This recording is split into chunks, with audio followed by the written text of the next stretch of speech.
India आघाडीची आज दिल्लीमध्ये महत्त्वाची बैठक होतीये। ठाकरे, पवार, राहुल गांधी, नितीश कुमार, ममता बॅनर्जी या बैठकीसाठी उपस्थित राहणार आहेत असं कळतंय। लोकसभेच्या जागा वाटपासंदर्भात या बैठकीत चर्चा होण्याची शक्यता आहे। शिवाय खासदार निलंबन प्रकरणामध्ये सुद्धा अधिवेशनावर बहिष्कार टाकण्याबाबत सुद्धा या बैठकीमध्ये चर्चा होईल। इंडिया आघाडीची ही महत्त्वाची बैठक दिल्लीत होतीये। बराच मधला काळ लोटलाय आणि ही बैठक होऊ शकली नव्हती। अनेक नेत्यांनी अगदी आयत्या वेळी बैठकीला अनुपस्थित राहणार असल्याचं कळवलं गेलं, त्यामुळे ही बैठक रद्द होत गेली आणि अखेर ती बैठक आज होतीये।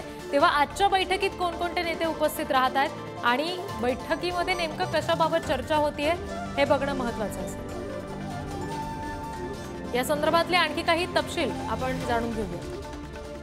लोकसभेच्या या बैठकीमध्ये नेमकं काय होतं आपण बघतोय। लोकसभेच्या जागा वाटपावर चर्चा होणार आहे। इंडियाच्या बैठकीमध्ये काय नेमकी चर्चा होऊ शकते त्याचे मुद्दे आपण बघतोय। इंडिया आघाडीतील सगळ्या पक्षांच्या एकसंघतेवर चर्चा होईल। इंडिया आघाडीतील मतभेद मिटवण्यावर सुद्धा या बैठकीत आढावा घेतला जाऊ शकतो। उत्तर प्रदेशातील काँग्रेस, समाजवादी पार्टीतील जे मतभेद आहेत त्याबाबत सुद्धा विचारमंथन केलं जाईल। महाराष्ट्र, उत्तर प्रदेश, बिहार, पश्चिम बंगालमधील जागा वाटपासंदर्भात अधिक महत्त्व देऊन त्याच्याबाबत चर्चा होईल। इंडिया आघाडीच्या स्वतंत्र कार्यालयासंदर्भात सुद्धा आजच्या बैठकीमध्ये चर्चा होऊ शकते। इंडिया आघाडीचे प्रवक्ते कोण असणार याबाबतची सुद्धा चर्चा आजच्या या बैठकीमध्ये होऊ शकते। आणखी अपडेट्स आपण घेणार आहोत। आमचे प्रतिनिधी शिवाजी काळे सध्या आपल्याशी जोडले गेलेत। शिवाजी, आजच्या या इंडिया आघाडीच्या बैठकीमध्ये नेमकं काय काय घडू शकतं आणि मुख्य म्हणजे आज सगळे नेते उपस्थित राहत आहेत का? साधारण जी माहिती मिळते आहे, अरविंद केजरीवाल आणि हेमंत सोरेन यांच्याबद्दल शंका उपस्थित केले जात आहेत।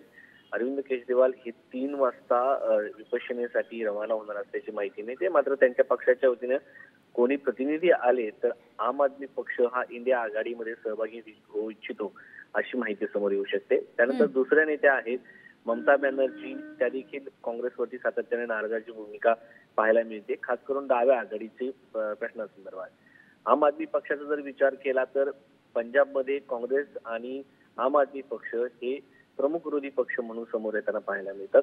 त्यामुळे त्याचबरोबर दिल्लीमध्ये तीच परिस्थिती आहे। या दोन्ही राज्यामध्ये आम आदमी पक्षाचे सरकार आहे, त्यामुळे दोन्ही नेत्यांमध्ये किंवा दोन्ही पक्षांमध्ये कशा पद्धतीने मेळ बसतो हे पाहणं महत्त्वाचं आहे। दुसरं म्हणजे उत्तर प्रदेशमध्ये सगळ्यात मोठा पेच आहे। ज्या पद्धतीने अखिलेश यादव यांना मध्य प्रदेशच्या निवडणुकी दरम्यान टीकेला सामोरं जावं लागलं आणि त्यांनी केलेलं सगळे हे विधान, त्या पार्श्वभूमीवरती उत्तर प्रदेशमध्ये काँग्रेसला किती जागा दिल्या जात आहेत ते पाहणं महत्त्वाचं आहे। कारण 80 जागा हे सर्वाधिक जागा असलेलं राज्य आहे उत्तर प्रदेश आणि काँग्रेसला त्या ठिकाणी फक्त 2 अंकी आकडा देखील जागेचा मिळतो की नाही हे पाहणं महत्त्वाचं आहे। दुसरीकडे बिहारमध्ये नितीश कुमार यांची भूमिका अत्यंत महत्त्वाची मानली जाते, कारण ज्या जातनिहाय जनगणनेची मुहूर्तमेढ अलीकडच्या काळामध्ये नितीश कुमार यांनी रोवली आहे, त्यानंतर ते काय भूमिका घेतात हे सगळं पाहणं महत्त्वाचं आहे। महाराष्ट्रामध्ये मात्र महाविकास आघाडीची जागा वाटप होईल, त्यामध्ये वंचित बहुजन आघाडीच्या बाबत काही चर्चा होते का हे देखील पाहणं महत्त्वाचं आहे। कारण आजच्या या